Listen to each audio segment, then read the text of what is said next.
The Shedeur Sanders situation is getting pretty scary. But before we get to what happens now, I'm just gonna give you a little recap.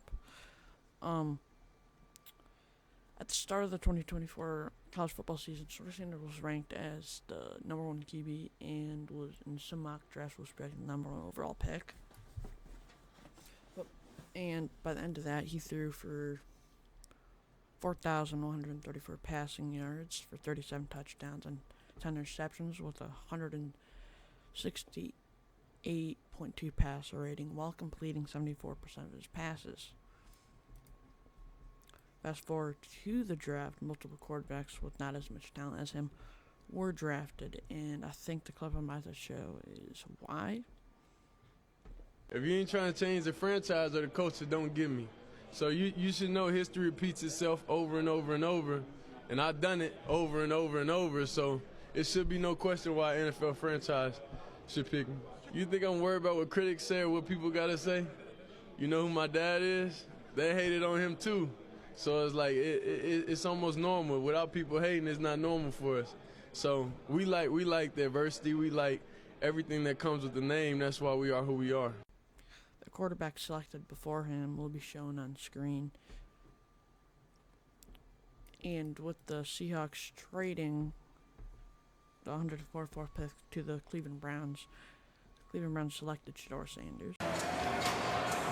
Is this the moment? The Seattle Seahawks have traded the 144th pick to the Cleveland Browns. With the 144th pick in the 2025 NFL Draft, the Cleveland Browns select Shedeur Sanders, quarterback, Colorado. Listen to the reaction. The worst part of this is that Shedeur Sanders might not even start in this season, with the quarterback room pretty much just being a war room. It's like, I don't really understand what they're doing, because I also took Dylan Gabriel, as shown in the image earlier. This just doesn't make sense. The Browns selected 2 running backs. Like, I don't understand why 2 running backs. They also selected, like, 2 quarterbacks with Shedeur with Dylan Gabriel before him.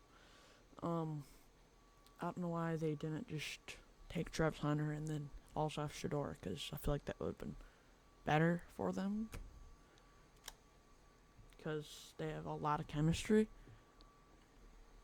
I think that was a good draft from Mason Graham, that he's going into a better situation than what most Cleveland Browns quarterbacks have went in, with Jerry Jeudy and currently looking pretty good. David Njoku. I don't know about the running backs, because they have like 3 of them that could start. Actually, 2 of them that could. But like, it just like, doesn't make sense what they're doing. Like, I feel like it would make more sense to do just like run with have Joe Flacco start for a few games, or maybe for like half the season, have Shedeur develop, have him like try to like mentor him, because like I don't really know what's gonna happen with that. It's quite confusing. Like, the main problem with him is that his cockiness. In the draft interviews, they said it was like worse, like one of the worst that they've ever seen, if not the worst, or something like that. It's like completely terrible with what happened. Falling from projected to be the first overall at the start of the season to falling all the way down to the 5th round. Also with Jackson Dart, like, I don't understand what the Giants are doing there. Jackson Dart isn't really first round worthy. That doesn't really make sense to me. But yeah. I feel like the Cleveland Browns could have done so much better. I feel like they could have gotten something out of that trade, like maybe a player.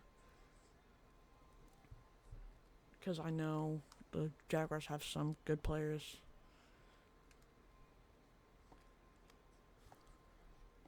Instead of taking a running back, they could have gotten like Travis Etienne